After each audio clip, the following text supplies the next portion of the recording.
यहाँ के लोग अब इंतजार नहीं करना चाहते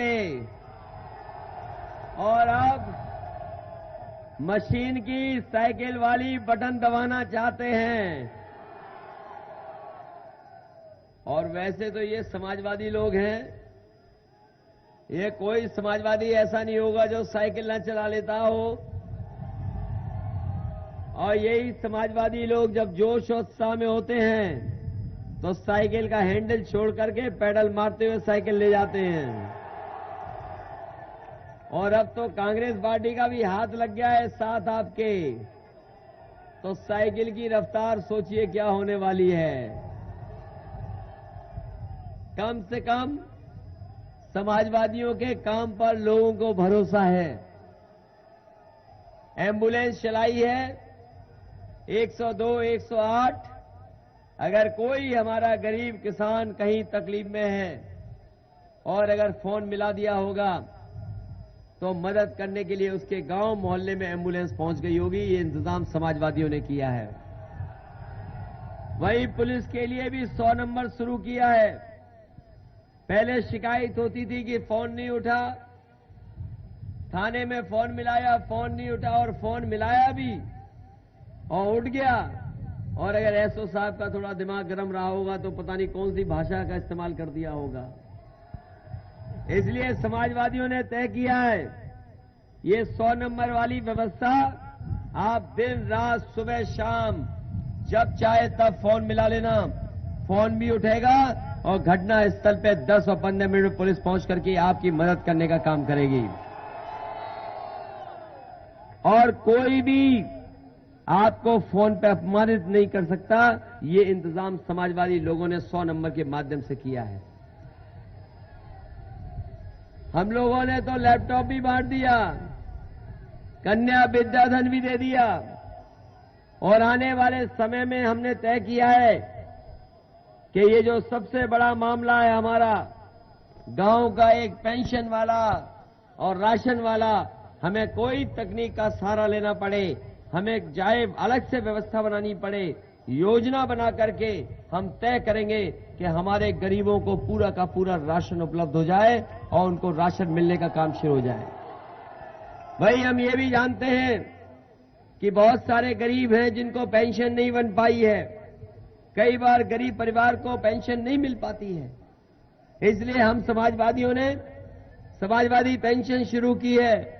और खासकर अपनी हम माताओं बहनों को बताना चाहेंगे, आने वाले समय में सरकार बनेगी तो एक भी गरीब परिवार की महिला नहीं बचेगी जिसको हम समाजवादी पेंशन से जोड़ने का काम न करें। और साथ ही साथ फैसला लिया है कि अभी तो विकलांग पेंशन अलग है, विधवा पेंशन अलग तरीके से है, समाजवादी पेंशन 500 रुपया है। हम सभी पेंशनों को मिला करके और जो गरीब छूट गए उनको मिला करके उनको पेंशन दे करके महीने का 1000 रुपया देने का इंतजाम समाजवादी लोग करेंगे। कम से कम समाजवादी लोग काम कर रहे हैं। और ये बीजेपी वाले जिन्होंने अच्छे दिन की बात कही, बताओ सबको लाइन में लगा दिया कि नहीं लगा दिया लाइन में? अब तो किसी पे 500, 1000 रुपया नहीं बचा होगा, सब जमा करा लिया। हमारी माताएं बहनें भी जो छिपा के पैसा रखती थीं, इन बीजेपी वालों ने वो पैसा भी निकलवा करके बैंक में जमा करा दिया। और जो वादा किया था कि ये पैसा मिल जाएगा काले धन और भ्रष्टाचार का, तो हम गरीबों को 15 लाख रुपए महीने पहुंचा देंगे। बताओ 15 लाख तो दूर, किसी के अकाउंट में अगर 15,000 रुपए भी भेजे हो तो बता दो। और जो लोग लाइन में लगे थे उनके कईयों की जान चली गई। जो ईमानदारी और मेहनत से कमाने वाले पैसे को लेने गए, जो जान चली गई। अगर किसी ने मदद की उन परिवारों की तो समाजवादी लोगों ने 2-2 लाख रुपए देकर के उनकी मदद करने का काम किया। वहीं आपने अखबारों में पढ़ा होगा कि लाइन में लगे लगे एक बच्चे का भी जन्म हो गया था और बैंक वालों ने उसका नाम खजांची रख दिया था। हमने उस परिवार को ढूंढवाया। वो परिवार मोहल्ले का सबसे गरीब परिवार निकला।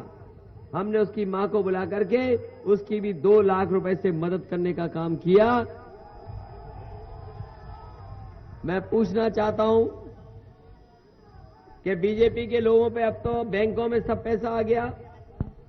अब हिसाब किताब कब देंगे भ्रष्टाचार वाला, कब हिसाब किताब देंगे काले धन वाला, और कब हिसाब किताब देंगे जो उन्होंने कहा था कि नोटबंदी के कारण हम आतंकवाद को भी खत्म कर देंगे। कोई हिसाब किताब नहीं दिया। और याद रखना साथियों, ये नोट और ये पैसा काला सफेद नहीं होता। अगर कोई चीज काली सफेद होती है तो वो हमारा आपका लेन देन काला सफेद होता है। हम लोगों ने कारोबार किया और टैक्स नहीं दिया तो वो पैसा काला हो गया, और उसी काले पैसे से कारोबार किया, मुनाफा कमाया और टैक्स दे दिया तो वही पैसा सफेद हो गया। इसलिए लेन देन काला सफेद होता है, ये रुपया काला सफेद नहीं होता। एक बार इन्होंने हमें लाइन में लगाया है, इस बार हम लोग भी लाइन में लग करके इनको सबक सिखाने का काम करेंगे। वही लोकतंत्र में ये भी याद रखना, जो जनता को दुख देता है, समय आने पर जनता भी उनसे हिसाब किताब करने का काम करती है। इन्होंने नोट के बहाने जनता को दुख पहुंचाया है, इनका हिसाब किताब करने का काम भी जनता करेगी। और बीजेपी के लोगों का, बीजेपी का भाषण सुना होगा आपने, बीजेपी का भाषण सुना होगा उनके लोगों का। बताओ, वो रमजान और दिवाली पर पहुंच गए और हमसे बिजली का हिसाब किताब मांग रहे थे। हमने उनसे कहा कि हमारा हिसाब किताब ले लो। हमने बिजली का हिसाब किताब दिया उन्हें, तो जितनी बिजली हमने रमजान में दी थी उससे ज्यादा दिवाली पे दी, और उससे ज्यादा हमने क्रिसमस पे बिजली देने का काम किया। कम से कम समाजवादी लोगों ने कोई भेदभाव नहीं किया। और हम तो कहते हैं प्रधानमंत्री जी से, हमारे यहां तो गंगा मैया की कसम खाकर के लोग सच बुलवाते हैं। कई बार गांव में, अब पता नहीं अम्बेडकर नगर में किसकी कसम खाते होंगे, गंगा मैया की कसम खा करके। और इसलिए हम कह रहे हैं कि प्रधानमंत्री जब चुनाव लड़ने पहुंचे थे काशी में, तो उन्होंने कहा था कि हमें गंगा मैया ने बुलाया है। इसीलिए हम कहना चाहते हैं, हम प्रधानमंत्री जी से कहते हैं कि खाओ गंगा मैया की कसम कि हम काशी में 24 घंटे बिजली दे रहे हैं कि नहीं दे रहे हैं, ये बता दो आप। और अभी तक सच नहीं बताया प्रधानमंत्री जी ने, और तमाम बातों में उलझ गए। उस विज्ञापन पे उलझ गए जो हमने विज्ञापन में कहा, लेकिन उस विज्ञापन की हम चर्चा नहीं करना चाहते, जिसमें प्रधानमंत्री न जाने क्या क्या कह रहे हैं और इमोशनल हो गए बहुत ज्यादा उस चीज को लेकर के। हम तो कहते हैं हमारे काम पे बहस कर लो, आप अपने 3 साल का हिसाब किताब ले आओ, हम भी अपना 5 साल का हिसाब किताब आपको दिखाना चाहते हैं। और जगह तय कर लो, जगह भी तय कर लो। हमारे लोहिया गांव में अगर बहस करनी तो हम लोहिया गांव में कर लेंगे बहस। आप अपने अगर आदर्श गांव जो सांसद जी ने बनाए होंगे उस गांव में अगर बहस करना चाहते हैं, उस गांव में भी बहस कर लेंगे। और अगर बहस करनी है तो उस खजांची के गांव में भी हम नोटबंदी पे बहस करना चाहेंगे, जिस गांव में खजांची पैदा हुआ है। इसलिए साथ ही साथ जहां आपको बीजेपी से सावधान रहना है, जहां बीजेपी से सावधान रहना है, वहीं पत्थर वाली सरकार से भी सावधान रहना आप। अब सुना है क्या बहुत लंबा भाषण पढ़ रही हैं आजकल, कई पन्नों का भाषण, और कह रही हैं कि हम उत्तर प्रदेश का विकास करेंगे। हमने तो उत्तर प्रदेश का विकास देखा है। लखनऊ में जो बड़े बड़े हाथी लगे हैं, 9 साल से हाथी वैसे ही दिखाई दे रहे हैं, खड़े के खड़े, बैठे के बैठे, खड़े वाला भी बैठा नहीं, बैठा वाला अभी तक खड़ा नहीं। और याद रखना, वो हैं तो पत्थर वाली नेता, लेकिन लगती हमारी बुआ भी है वो। और उनसे सावधान इसलिए रहना कि बीजेपी वालों से कभी भी राखी बंधवा लेंगी, राखी बांधने चली जाएंगी, याद रखना। और बीजेपी से 3 बार राखी बांध चुके दोनों मिलकर के। और फिर उन्हें नकदी बहुत पसंद है। जो आता है बहुजन समाज पार्टी इसको छोड़ करके, वो कहता है कि बुआ ने हमसे नकदी मांगी थी इसलिए हमें छोड़ना पड़ गया। लगता है ऐसा तो नहीं विधानसभा में नकदी वाला, हिसाब किताब वाला भी आदमी चुनाव लड़ रहा हो। और जलालपुर में तो हम कहना भूल गए। आप लोग बेहतर समझते होंगे कि जलालपुर वाले जो बहुजन समाज पार्टी के होंगे, पता नहीं कितनी नकदी देकर के टिकट लेकर के आए होंगे। बिना नकदी के टिकट नहीं मिलती वहां पर। और हम तो कहते हैं लखनऊ के पत्रकारों से संपर्क कर लो, जिन जिन ने पुरानी नकदी दी थी उन्हें जाकर के वापस ला करके दोबारा नई नकदी देनी पड़ी थी। कहीं यहां तो लोग नहीं छिपे हुए इधर भी ऐसे, इसलिए सावधान रहना उनसे भी। ये बहुजन समाज पार्टी के लोग पत्थर स्मारक के अलावा कुछ नहीं लगा सकते। और सुना है हमने कि अब कह रहे हैं किसानों का कर्ज माफ करेंगे। हमने समाजवादियों ने सरकार बनी थी, एलडीबी का 1600 करोड़ रुपया हम समाजवादी लोगों ने किसानों का माफ करने का काम किया था। और सिंचाई मुफ्त है, किसान दुर्घटना बीमा 1 से 5 लाख किया और आने वाले समय में हम 7.5 लाख करने जा रहे हैं। और हम गरीब किसान भाइयों को कहना चाहते हैं, ये जो अगर कभी कभी इलाज एक्सीडेंट की समस्या आ जाती है, कोई भी गरीब अब इलाज कराने जाएगा तो हम पूरा का पूरा उसका खर्चा देने का काम समाजवादी सरकार की तरफ से करेंगे। और हमने कभी भेदभाव नहीं किया होगा, समाजवादी लोगों ने कभी भेदभाव नहीं किया होगा।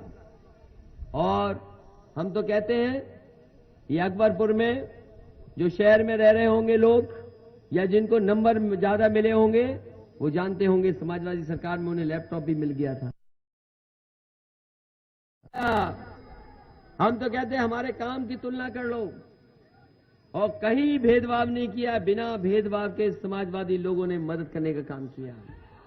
इसलिए आपके सामने राममूर्ति वर्मा जी हैं, इन्हें हमने मौका दिया काम करने का विभाग में।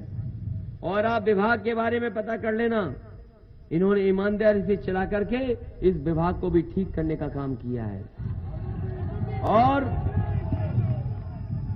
बुंदेलखंड में, जब बुंदेलखंड में हमें मदद करनी थी गरीबों की, किसानों की,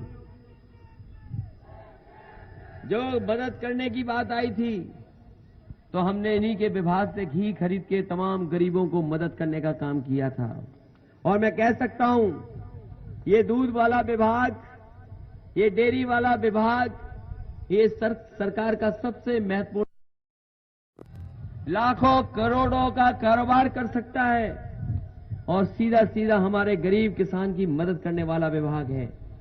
हमने अपने यहां, हालांकि मंत्री जी चाहते थे कि बड़ा काम और हो जाए, यहां पर डेयरी के काम हमने किए, यहां पर चारे वाला भी हो गया, दूध का फैजाबाद का प्लांट था उसको अपग्रेड कर दिया, आजमगढ़ में भी लगवा दिया एक प्लांट, और 2 प्लांट हमने दे दिए, इधर लग गए। एक कन्नौज में हमने अपने अभी प्लांट लगवा दिया दूध वाला। और दूध वाला प्लांट इसलिए लगवाया हमने कि बाबा रामदेव पहले तो योग कराते थे, अब वो घी और दूध का भी कारोबार में आ गए हैं। इसलिए ये दूध का कारोबार, और इसलिए कि हमारे गांव वाले लोगों की मदद करता है।